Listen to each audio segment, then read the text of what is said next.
Тұйық етістіктің түрленуі. Қазақ тілінде тұйық етістік зат есімдерше септеліп, тәуелденіп көптеледі, алайда жіктелмейді.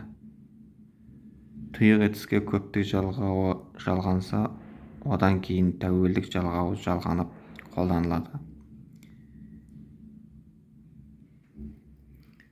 Септелу үлгісі: атау, септік, бару, сөйлеу, айтуы, көрулері, келуім. Ілік септік: барудың, сөйлеудің, айтуының, көрулерінің, келуімнің.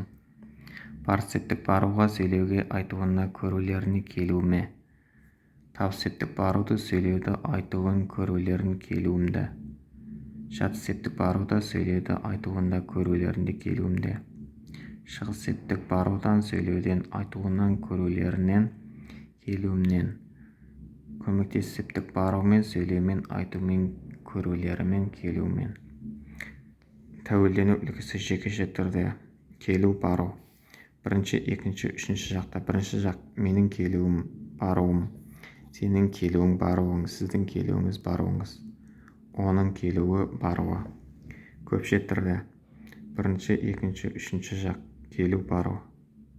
Бірінші жақ: біздің келуіміз, баруымыз. Екінші жақта: сендердің келулерің, баруларыңыз. Сіздердің келулеріңіз, баруларыңыз. Үшінші жақ: олардың келулері, барулары. Көптелу үлгісі. Тұйық етістік: бару, келу, жүгіру, жарысу. Көпше түрі: барулар, келулер, жүгірулер, жарысулар. Тұйық етістік көптік жалғауының тек лар-лер жалғауынан ғана